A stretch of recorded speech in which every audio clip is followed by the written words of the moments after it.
Hey, LowcoGolf fans, welcome back to another live Heritage Recap show. We just finished up round 3 this evening out at Harbor Town, and Wes and Brady Satcha were both out there. Wes Kerr, Brady Satcha joining me, Justin Jarrett, here on the LowcoSports LowcoGolf live recap show. And we've got some special guests coming up here in a little bit. A couple of my baseball players, actually, who were doing your job, Brady. They were the standard bearers this week, and they're going to come on and tell us about their experience because, just like we've talked about with you, that's such a cool aspect of this tournament for our community and for the kids here. So we want to talk with them and highlight their experience a little bit. But first things first, let's get to the leaderboard. And it was a very interesting moving day, especially for the guy who carries the bag with the Harbortown Lighthouse Club head cover, Matt Fitzpatrick, going 8 under today. I didn't get to catch a lot of the golf today because I was out coaching baseball, but did catch some of the broadcasts in the afternoon. And I didn't realize the connection Fitzpatrick has with Harbortown, that like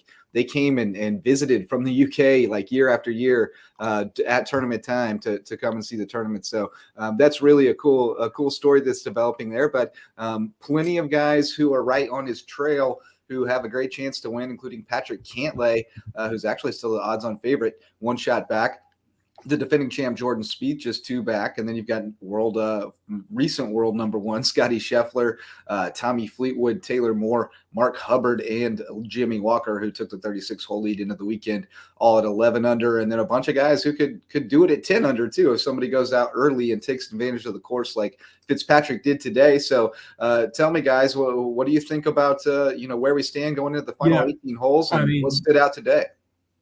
I think what we saw today was, some of the best players find a way to get to the top of the leaderboard. You look at Matt Patrick leading the way through 54 holes now with just a clinical 63, goes 8 under. Had some fireworks early, holdouts on the third, that par 4 for an eagle, and carried that momentum the rest of the way.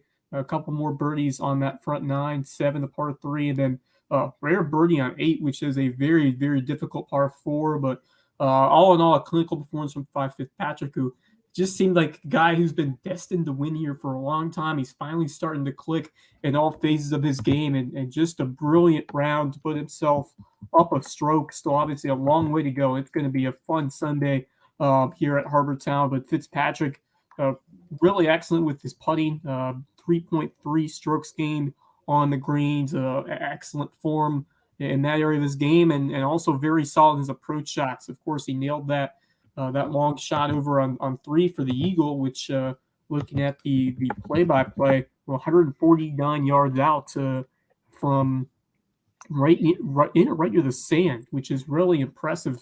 So obviously a momentum changer. You can hold out a shot like that, but Fitzpatrick by far the best player on the course today, and deservedly so, in front by 1. Obviously, job far from done for him, and a chance to close out what would be his second career PGA Tour victory.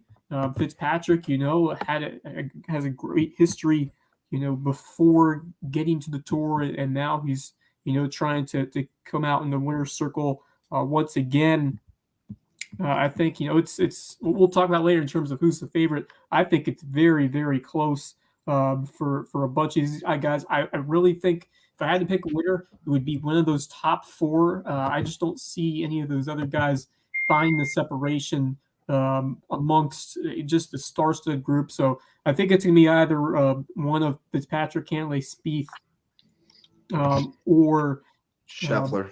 Scheffler was the other name I was thinking of.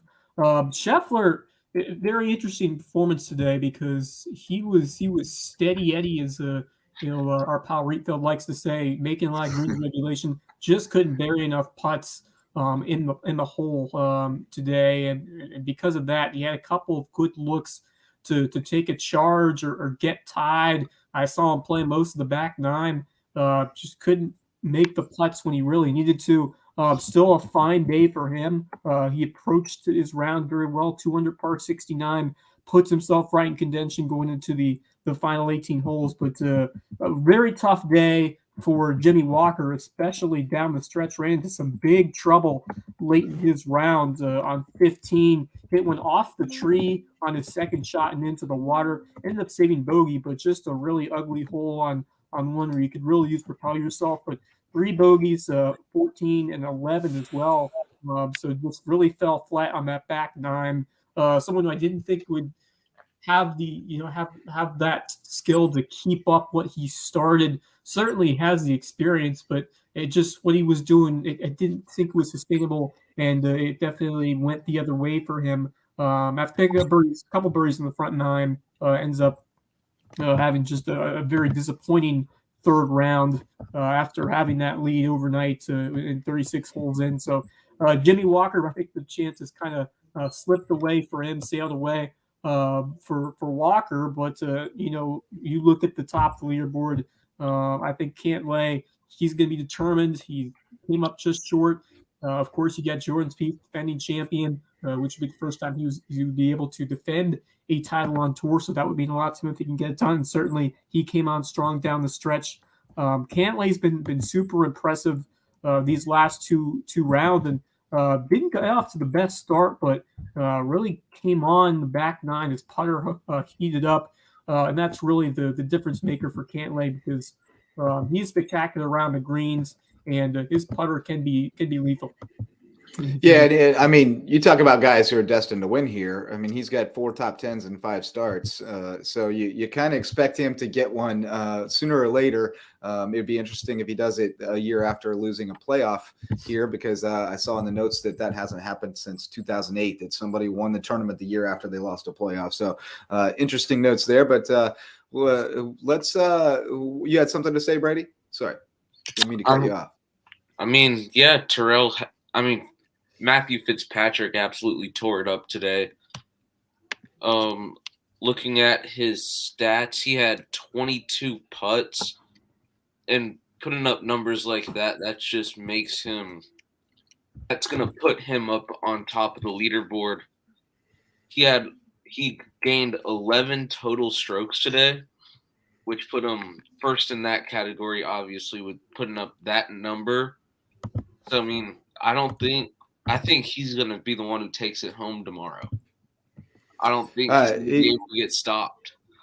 He's certainly in good position to do it, and you're going to have to make some birdies to do it. I mean, nobody's going to be able to go out and shoot 69 or 70 and get it done, I don't think. Although the weather is going to be interesting, and they're double teeing everybody in threesomes early, right? So, in fact, let's get our buddy Ned Mullis in here, because he's been in touch with the maintenance folks. I'm sure he can give us some insight on that, perhaps. But Mullis, what's going on, buddy? I know you made double trips out to the Heritage today, thanks to you. The world's safer. The world's safer. Well, what do you think about where we stand so far, and what this weather is going to do tomorrow morning? It'll be interesting. The greens were really starting to get back to kind of get a little bit of juice back in them this afternoon, and I don't know the weather. I watched the forecast. I mean, the forecast doesn't look that bad. I was surprised to see the double T thing. They always know things, though. The PGA Tour weather folks know things if we don't know. That guy tells you it's going to rain in 4 minutes, you better be inside in 3 minutes and 30 seconds. You ain't kidding. They know what they're doing over there. Golf course is looking spectacular. We haven't talked to you in a couple of days, but it's been terrific. And I know you've been hanging out with the maintenance guys and cheering them on. They're good, man. They're good. I mean, that golf course. I mean, they like I said earlier in the week, they introduced a little bit of rough with the new format or whatever they're doing. The same thing they did at Bay Hill. Same thing they did out in Scottsdale. So we were talking about that today. 22,000 people out there today, right? That's what they cap it at. 22,000. And the weather couldn't have been better. Just the overall conditions. Fans were loving it. Fantastic atmosphere. And this was probably the most fun of a day I've had here at the tournament.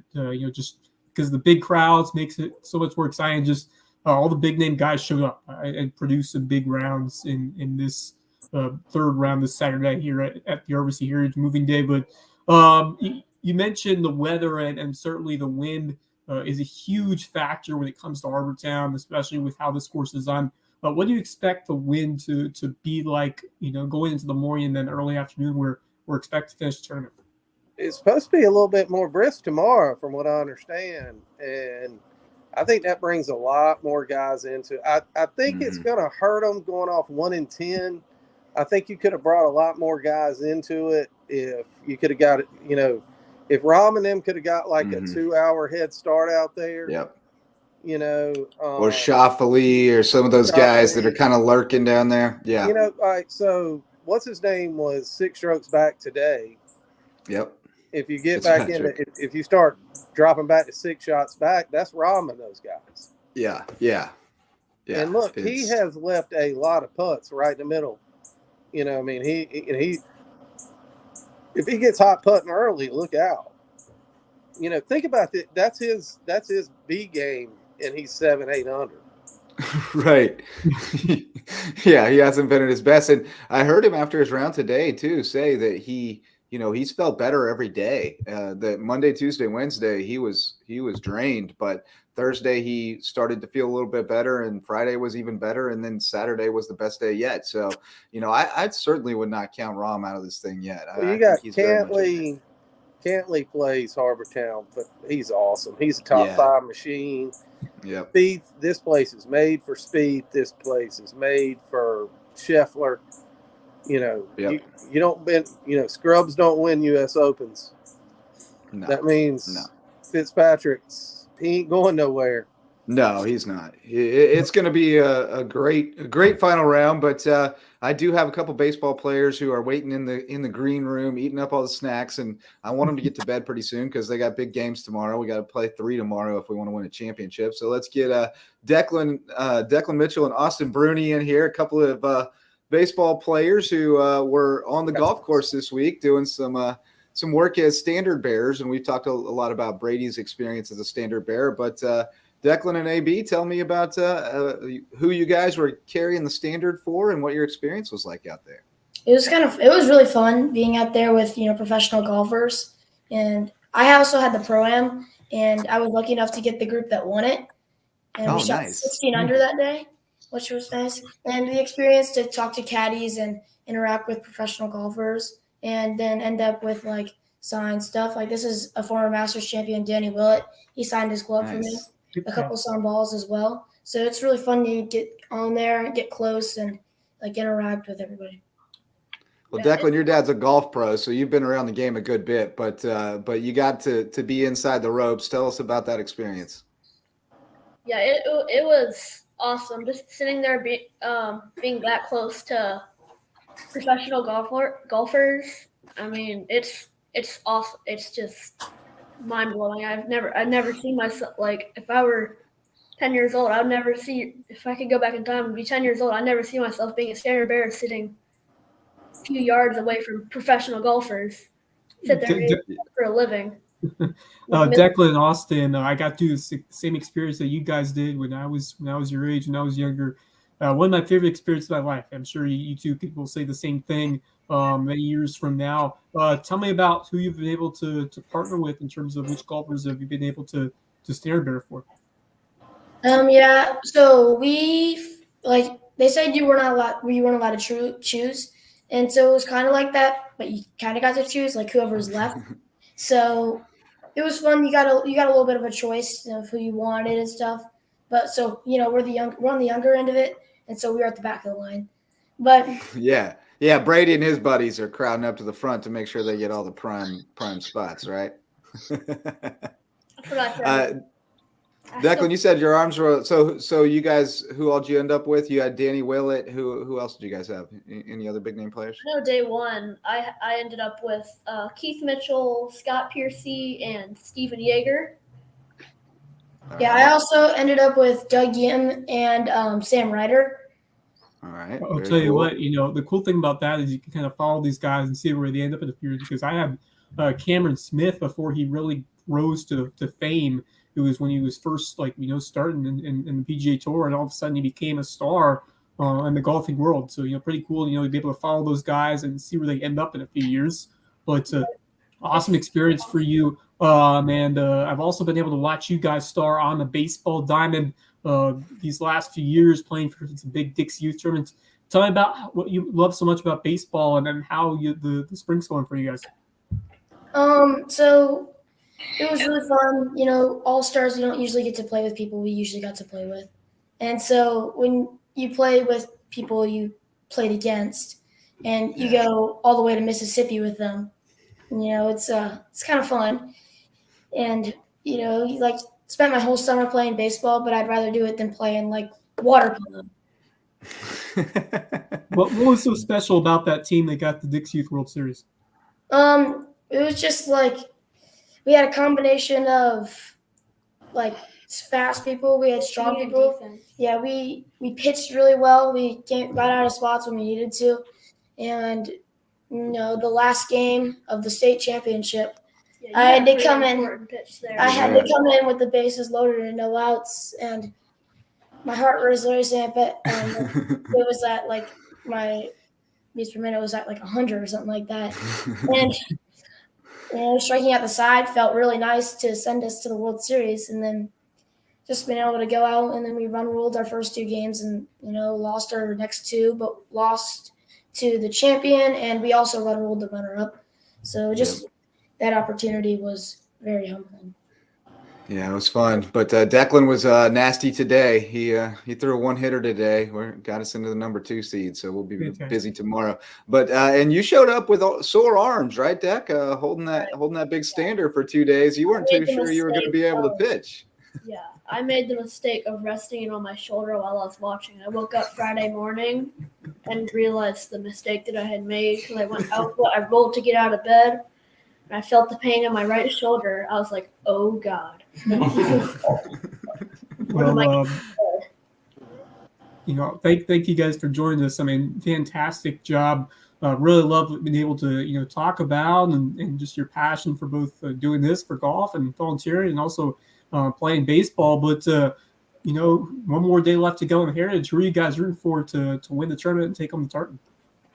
I want Jordan Spieth. Yeah, I'm I want back to back. I want back to back. Probably my favorite golfer. It's hard to defend, but I'm pulling for. It's tough. I think he'll get it. Yeah, he gave me a high five, and I said I was never washing my hand ever again.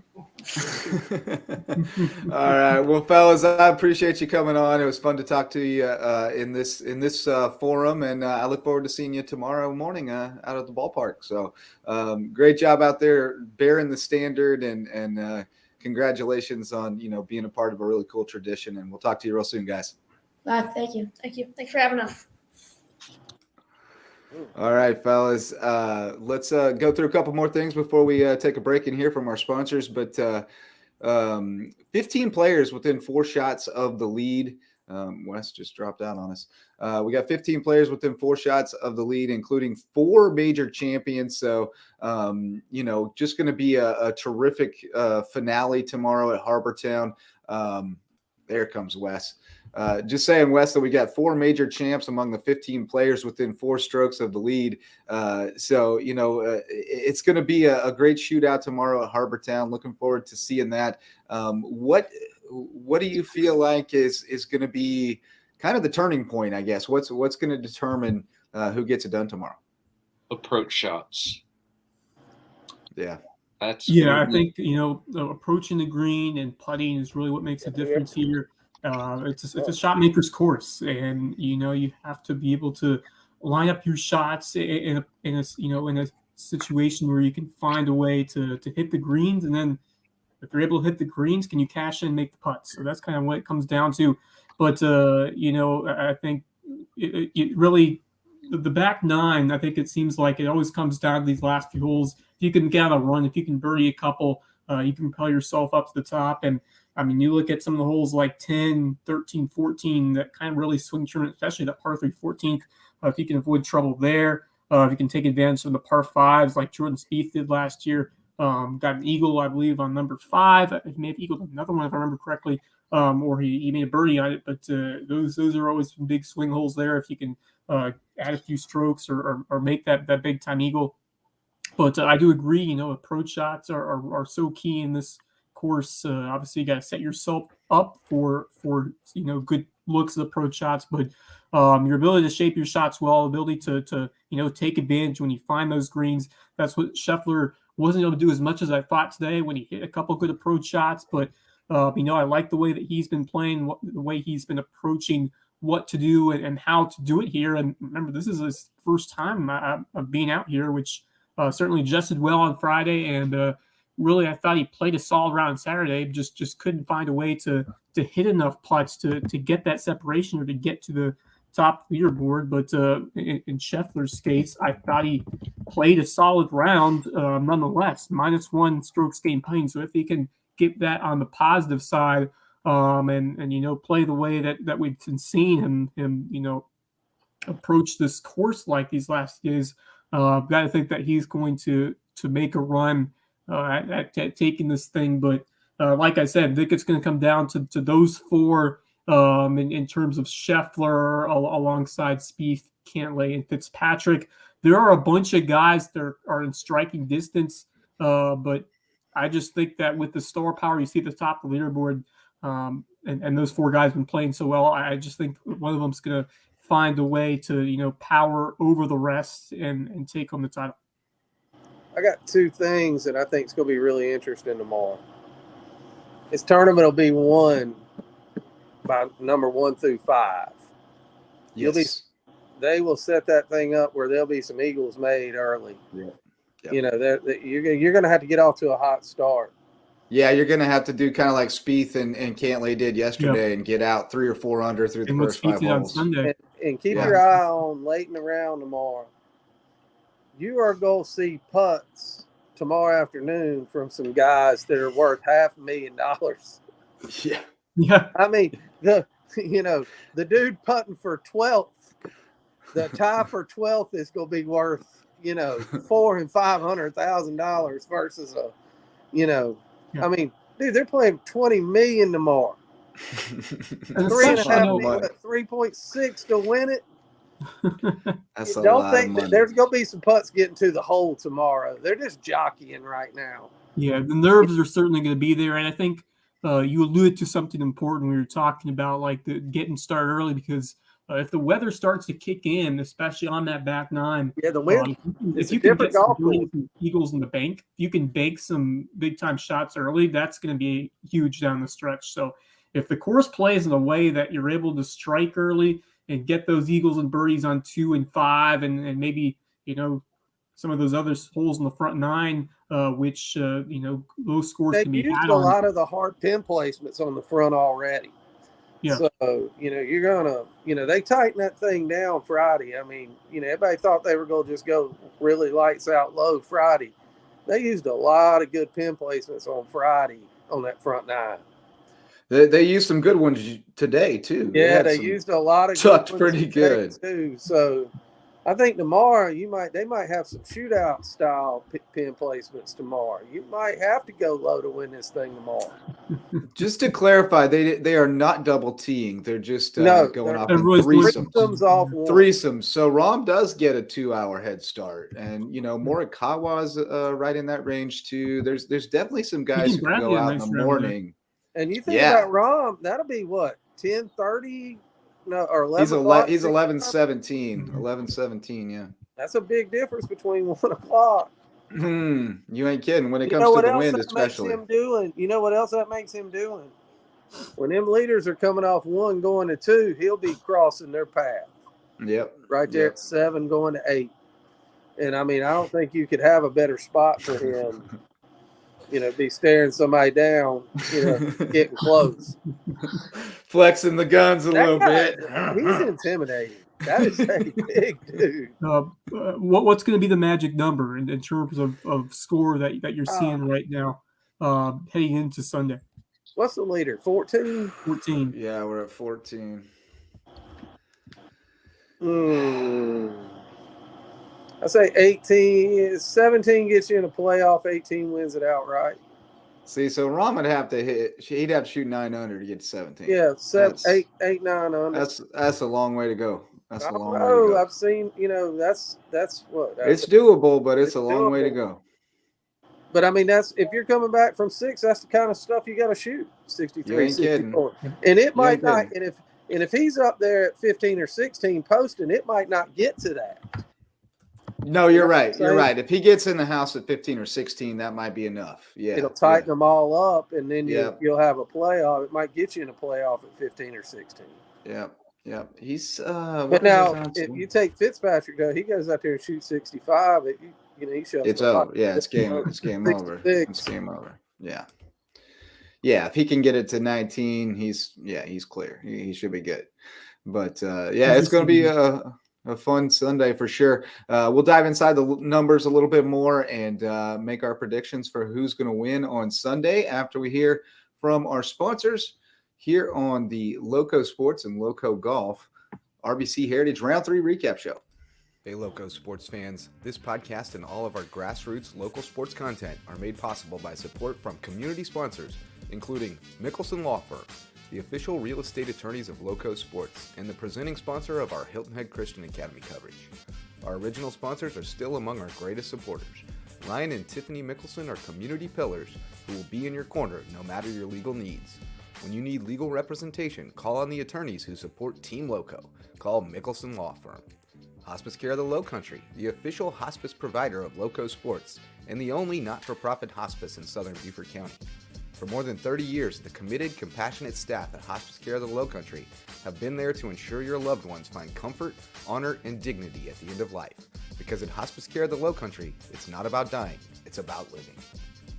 Homegrown Home Inspections, the official home inspectors of LowcoSports. Jan Lucas and his team provide thorough, detailed home inspections aimed to ensure everyone goes into the transaction with open eyes and confidence.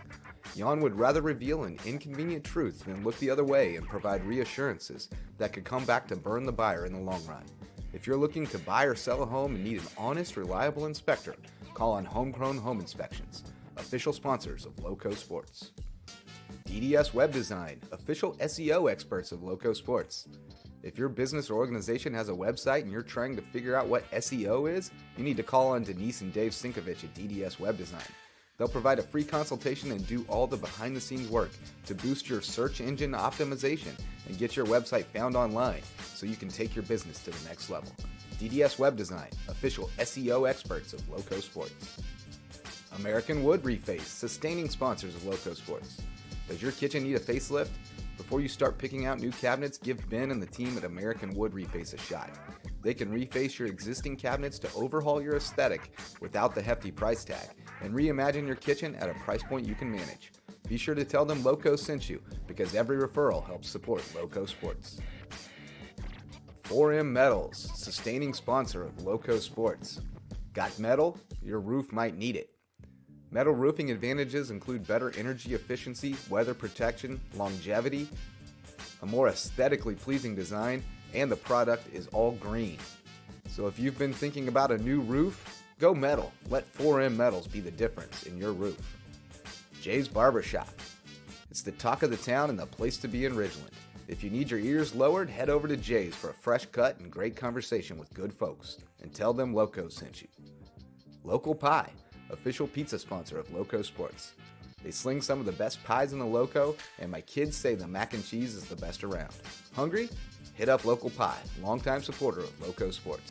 Barefoot Floor Care of the Lowcountry, the official floor cleaners of LowcoSports.com. If your feet tell you your floors need cleaning, call on Barefoot Floor Care of the Lowcountry. They provide residential and commercial services, including cleaning carpet and area rugs, tile and grout, upholstery, curtains and drapes, mattresses, and more. But most importantly, they'll get those floors so clean, your feet will thank them. Barefoot Floor Care of the Lowcountry. Hilton Head Prep is a sustaining sponsor of LowcoSports. And we tell you all about the Dolphins' athletic exploits. But did you know it's also the #1 ranked private K-12 school in Beaufort County and ranks in the top 2.5% of schools nationwide? Visit hhprep.org to see what Hilton Head Prep has to offer. Beaufort Academy is a sustaining sponsor of LowcoSports, and we love covering the Eagles. With a student-to-faculty ratio of 7-1 and an average class size of 14 students, Beaufort Academy could be just the educational solution you're looking for, with more one-on-one attention. BA has a strong history of working with the whole child to prepare each student for college and life. Check them out at BeaufortAcademy.org. Thank you to all of our sustaining and supporting sponsors for their support of LowcoSports.com. Go Loco.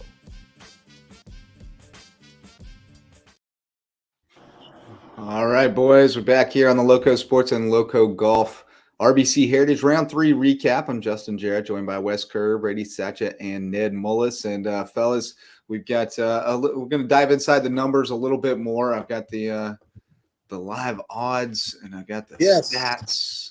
You like the live odds? Vegas. What does Corso say? Trust the boys out west. Trust the boys out west. There you go. All right. So we got the live odds, which have Matthew Fitzpatrick at the top of the leaderboard, but not at the top of the favorites board. We've got Patrick Cantlay a shot back, 29% to win. Matthew Fitzpatrick at 26.9. Jordan Spieth at 10.2. Scheffler at 8.6. And then it drops off pretty significantly after that. Your boy Rom's got a 1% shot, Melissa. What's the money telling line me on there's a chance. What's the money line on him? Is he like plus? What is? I don't know. We're just looking. I'm not encouraging gambling in South Carolina because it's illegal. We would never do that. So I'm just looking at data golf. This is purely for analytical purposes, entertainment purposes. But you would suggest that if he's 1% to win, the money line's probably pretty steep. Plus 10,000. Yeah, that's what it should be. I mean, if he's 1%, that's might be worth $100. Yeah, just saying. Yeah, it wouldn't be a bad idea. I think he's ready for some relaxation and some celebration after this week, no matter what happens after capturing that green jacket. But, to come here and to do what he's already been doing, put himself still in striking distance, it's awesome to see for us. And, just speaks to his passion and his willingness to keep his commitment, which is, sometimes. How many weeks do they get off? What are they? When do they go? What's the next big one? Quail? Yeah, you're asking the wrong guy. But we got the PGA Championship in May. Yeah. In terms of you majors. get Quail Hollow in a couple weeks, I think. Yeah, and that's one of the designated, right? That they've got to play. Yep. Yeah, more or less got to play. Next week is the Zurich. That's the team event. Team deal. Yeah. That's the team deal. So, yeah. And which, then I don't know why they still do that. Not sure where they go after that, but I think Quail's the week after that. Fitzpatrick is playing with his brother next week, though, so that's kind of cool. I think that's pretty fun.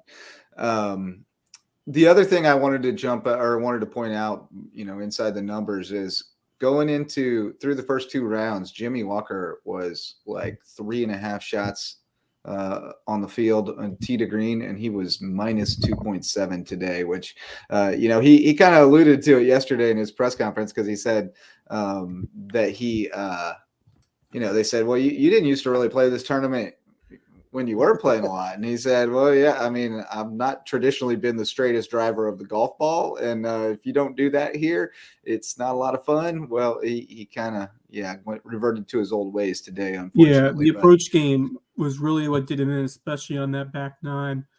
He had trouble hitting his shots where they needed to be. I mean, especially that disastrous water shot on 15, his second went off the tree. It took a while to, Scheffler was kind of helping out in terms of where to put the ball in terms of the drop area. So that was very entertaining watching, the rules official and Walker and then Scheffler giving some help to find out where exactly, because they went to the left of that, water hazard over to the left of that 15 green. They were walking through right near the houses there. They're trying to find out, and then they're walking back. So that was quite an adventure. It ended up being maybe a little less worse than Walker, was thought that he would have after just making a bogey in the end. But still, I mean, the approach game certainly dropped off from where it was and maybe kind of returned in terms of analytically regression to the mean, I guess you could say today. Yeah. I think that's exactly what it is, regression to the mean. I mean, he had 2 great days, and it's hard to put 4 together. 15 is a perfect example of why they're trying to rein in the golf ball. Yeah. It wasn't that long ago when that was just a designated 3-shot hole for 98% of the field. Yeah. You know, I mean, you very rarely saw guys go for that shot, go for that hole in two. And now half the field does it. Yeah, they all try to take it up over the trees now. It was, and you know, that wasn't that long ago when that was a 3-shot hole for everybody.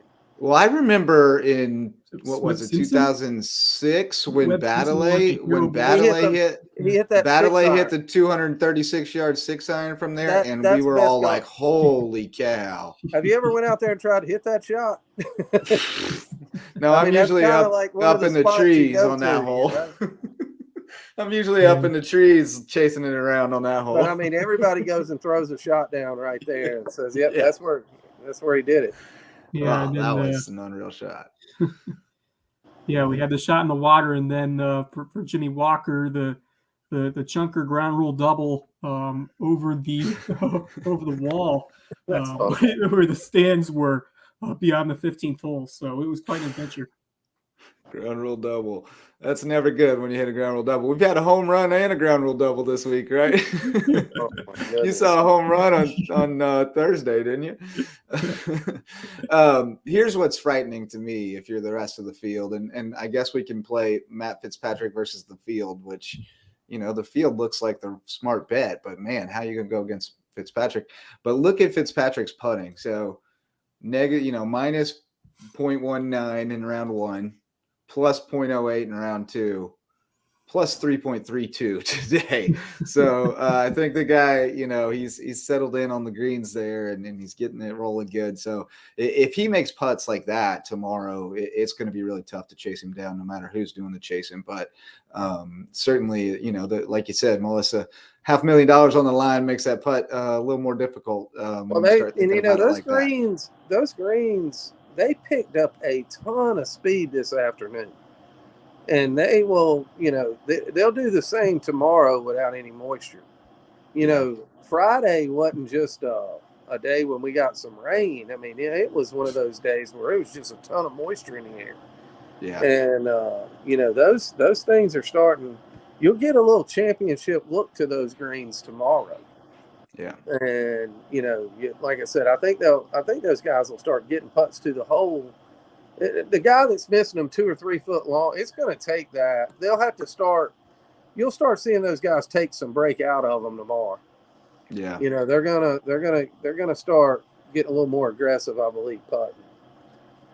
But of course, Taylor Moore's lurking there 3 shots back and has putted exceptionally well. So, that's something to keep an eye on. We've had a lot of first-time champs, but never in a field like this. So we'll see what happens tomorrow. Let's do it. Fitzpatrick versus the field. Within 6? Like 30 guys within 6 shots or something like that? It's 30 guys within 6 shots, yes. And 15 within 4 shots, including 4 major champs. He said it earlier in the week. This will be a shootout.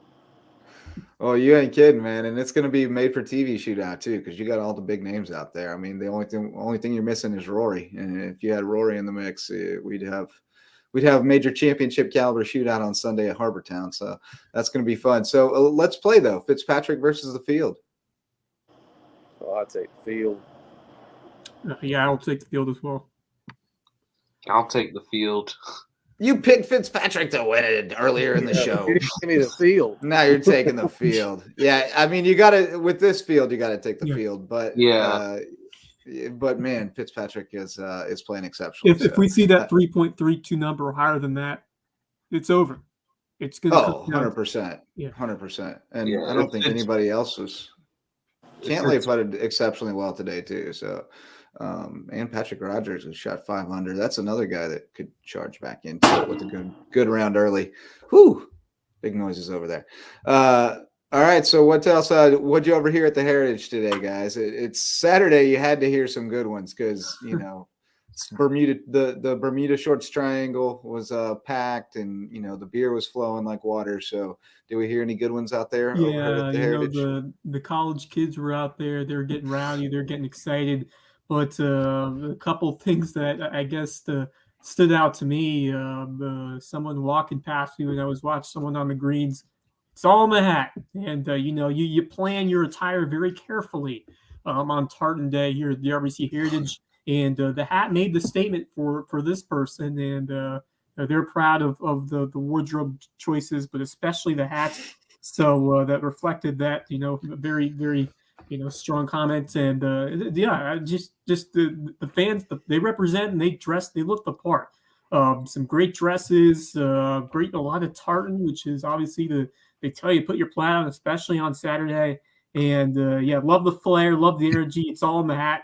That's awesome. So good on you for repping your outstanding wardrobe, and just fantastic to see. Everybody. When did the kilts become a deal? Yeah, they've been a deal. Yeah, they've been a deal for a while. I know that, but there's a lot more kilts than used to be. I can't do that. That's too much. That's too much heavy fabric for me. Yeah. A lot of kilts. A lot of tartan, and a lot of people, dressing up. And it's one of those events where it's just become more and more popular, not just to go, but to wear your Sunday best, although it's Saturday, but to wear your more of a kind of a fancy towards dress to the nines, dress to the nines, as you would say. But definitely people are taking it to a level where we need to look sharp, we need to look our best, and they rose the challenge and they did it. So great job to everyone for wearing the tartan and wearing your best clothing, and a lot of people stood out. And speaking of other, over here at the Heritage, a couple carts coming towards the break in between the ropes, and someone was saying cart times 2, and behind them cart squared. So some funny terminology there. And then another one which you may hear too many times, and for good reason. When we saw a lot of spectacular shots in the course, one fan next to me uttering, "Well, that's why we're on this side of the ropes," because it just every time it just amazes me that the difference between us, the difference between them is just the level of consistency, and just when they pull magic out of the hat and make these incredible shots when they're behind 2 trees right next to each other, or in the deep bunker overlooking that or close to that 13th green, or some of the other spots here on the 17. Man, we have seen some miraculous shots this tournament, and these guys, they're exceptionally good. There's a reason why this is the best field, and the reason the stakes are as high as they are with the prize money. The best golfers in the world, most of them have come to this tournament, and what a treat for us it has been, and for these fans. I mean, they have been treated to a heck of a show, especially today, with all these big names rising to the top. And man, a lot of moments of brilliance. We've seen a hole-in-one from Cantlay. We saw an eagle hole out from Fitzpatrick today. I actually saw a hole out myself. Keegan Bradley with a really nice round before it was outdone by Fitzpatrick. But Bradley was firing in the morning, posted a 7-under round. He could have gone even lower. He had a couple really good looks at birdie that just missed by a hair. So he was a couple putts away from really doing damage. But taking advantage of the early morning conditions. I was coming to this group. Oh, Morikawa, Keegan Brown. It's going to be Morikawa who posts that round and get everybody interested. That low number. It was his partner. It was Keegan Bradley. So good for him. And it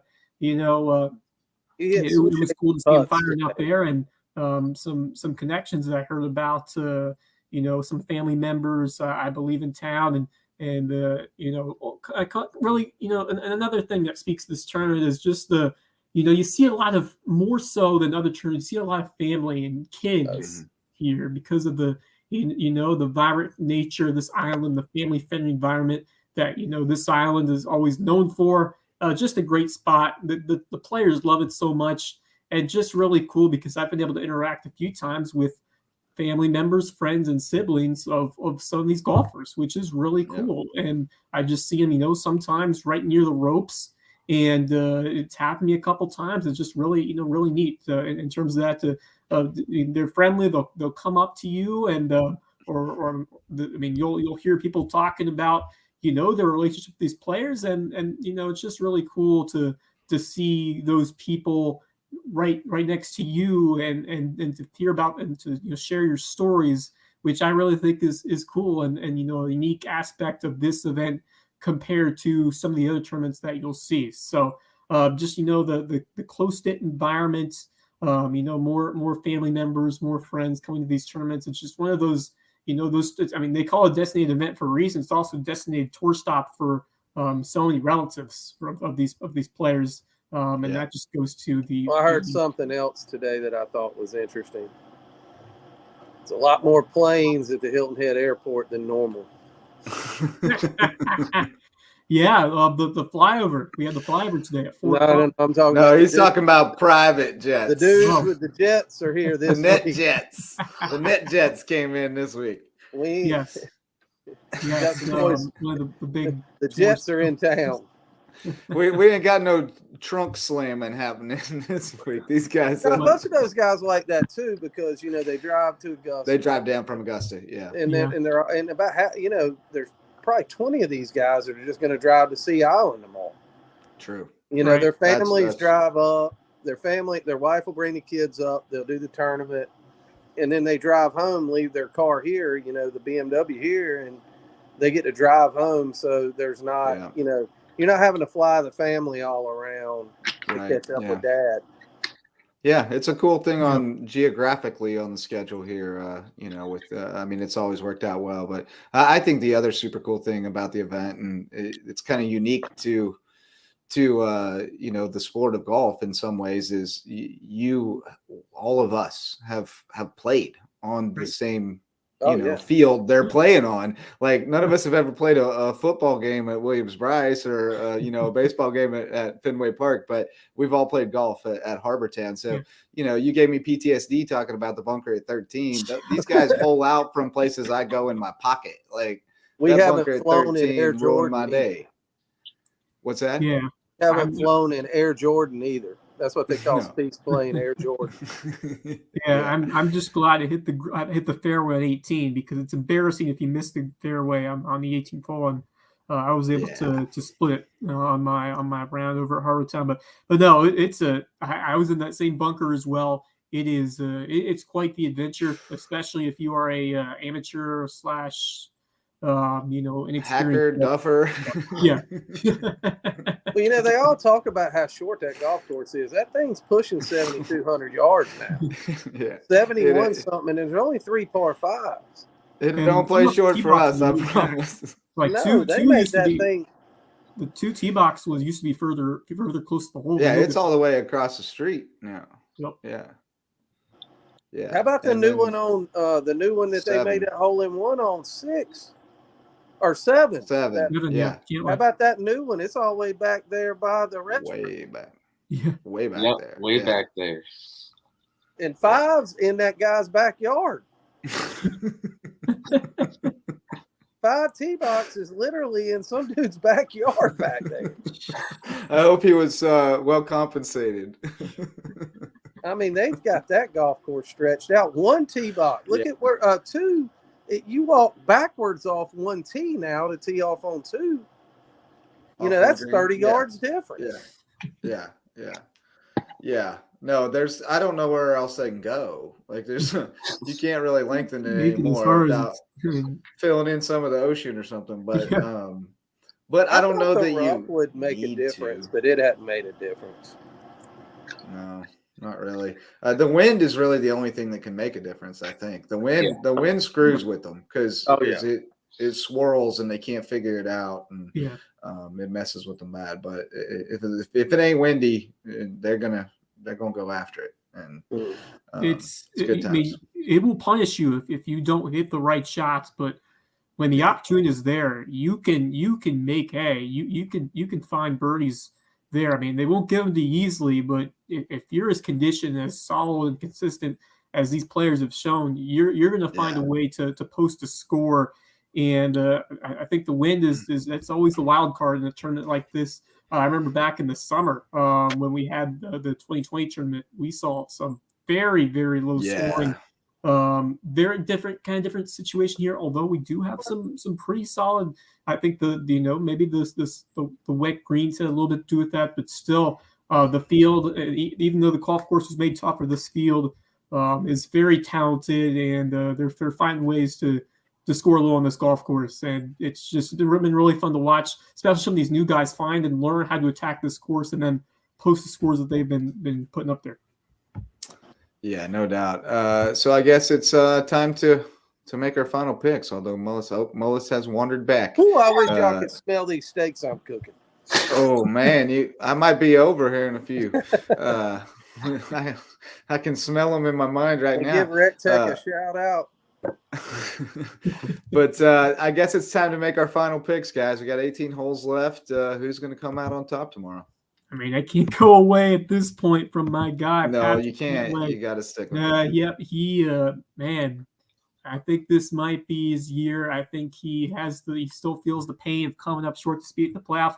Who knows? Maybe we'll run it back. But I think Fitzpatrick's going to have his say in that. I think he's going to really set the pace in terms of how well he performs around the greens and his approach shots. I think there's a situation where Fitzpatrick, if the course, the weather plays out right, he could run away with it if the putter goes well for him. But Patrick Cantlay, I mean, so seasoned. Once again, one of those guys who you feel is destined to win here. I thought it was last year. Maybe it's 2023 where he finally seals the deal and gets that tartan jacket. But going back to Matt Fitzpatrick, cool thing I found in the post round notes is at a front 930 today. That will match his lowest 9-hole score. Most recent was the 2021 Palmetto Championship at Congaree. So he's no stranger to shooting low here in South Carolina, here in the Loco. So if you remember correctly, Fitzpatrick was a dog. I mean, there are a few differences between these golf courses, but there's similarities as well. And Fitzpatrick has certainly, found a nice groove over here. And I feel like, for both those two, they seem like this is their year. They're due to win it. But maybe it's Spieth that has that hunger to repeat for a second time. So I'm very excited. It's pretty much as I kind of wish the rain and the storms went away for tomorrow, but it adds another kind of element of intrigue, which is always kind of interesting to see how that kind of plays into the final result. So it kind of adds another layer of suspense, I guess, which is kind of cool. But at the same time, it's really nice to have the sunny conditions at the end. But either way, should make for a fantastic tournament. And unfortunately, Rory McIlroy wasn't able to be there. But other than that, I mean, you couldn't ask for a better setup heading into Sunday. It's awesome. Who you got, Brady? Let's see. I'm gonna go Jordan Spieth goes back to back. Yeah, right. I can dig it. I think we would all be happy with that. Yeah. Mullis, who you got, buddy? My head says Cantlay. My heart says Spieth. But if I was a betting man, I'd take Fitzpatrick. I think them U.S. Open guys, like I said, bad players don't win U.S. Opens. Yeah, I think I got to go Fitzpatrick. I think I'm pulling for Spieth, but yeah, I don't know that I'm pulling for anybody necessarily. I mean, I want it to be a good story and a good champion, for the tournament's sake, which seems to have pretty well taken care of itself here. This leaderboard's looking pretty good. But Fitzpatrick, hearing him post around talking about what this place means to him, and I didn't realize quite the depth of connection that he felt with it. They showed a family photo from when he was a little kid at the Heritage, and he said we came every year. And I knew he had the Lighthouse Club cover and everything, but he reiterated and he said, I've always said this is one of the ones I want to win the most. And, there's something to be said for that, just really feeling that connection and wanting to get this title tomorrow. And I don't think people understand how the international people feel about this golf tournament. Yeah. The Europeans love this golf tournament because for years and years and years, this thing was, when the tours were split, the European players would come over and play 3 weeks in a row. And so, arguably you had better European players than American players at the Heritage for a long time. I mean, a long time. You'd get Faldo. You'd get every good European, Seve, for God's sakes, going back to the day, but and all their media would follow them here too from absolutely. Augusta. So we'd have Patrick Harrington and all the Irish media would be here for a couple of days, and they clear out before was Thursday. The same way, because they had a 3-week run. They had Greensboro, Augusta, and then Hilton Head, and then they'd all go back. Yeah. But it's a big deal for the European players. Yeah, definitely. Yeah. So I think I'll take Fitz, but regardless of who comes out on top with the leaderboard we got, it's going to be a good day for the Heritage, a great day for LowcoGolf. Going to be good times, guys. And I'll be hopefully busy coaching baseball for most of it, but I'll catch what I can. Hopefully these boys make us play all day long. But anything else before we sign off for the night, fellas? Just once again, credit to Steve Wilmot, credit to Jonathan Wright, keeping this course in amazing shape. And I'm sure you can, Butch, echo me in those statements of how much of a tremendous job everybody does to, and I've heard, overheard the Heritage. Another thing I overheard several people saying, this is by far one of the best PGA Tour events I've seen in person. I mean, just from the field, getting all those players to commit, to the setup of the course, to the presentation, to the atmosphere, to the vibes. It is well done in every facet. And this might be, I've said it last year, I was in my favorite Heritage. This might be one of the best yet. And, I think in every sense of the word, it is met and lived up to the hype and the expectations that it's we all noticeably more people out there. Yeah. Yes. I mean, just trying to move around is just different. It's I hope everybody comes out tomorrow.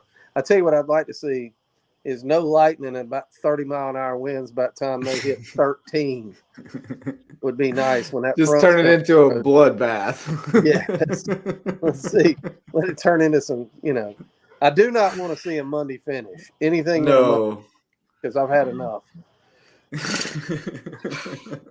That's something else today. I was sitting by 16 in the fairway, and this group of people there walking towards the clubhouse, and all I heard, they're talking about going to some small Italian jail after doing something to a Michelangelo painting. Oh, that's about all I heard. I really wanted to follow them and see where that conversation went. I heard something funny today too, though. There were some rednecks following Cantley around about every third shot, telling him to hurry up. And I thought his caddy was going to beat one of them at some point. But I think that's going to ring with him a little bit. Oh yeah, for sure. Well, I think if he wins, he'll have the last laugh tomorrow. That's absolutely. That's kind of what I'm pulling for him. He tweeted after he got the hole in one, said playing quicker. Yeah, playing quicker, playing faster now. You're at PGA Tours. That was an epic level troll, actually. That was pretty great. He's next level when he goes there. I didn't actually know he had that much personality in him. I thought he was, more stoic than that. So that was a pleasant surprise. Did y'all hear the stat on that about that slow play though? No. That Rahm and Koepka waited 97 minutes at tee boxes.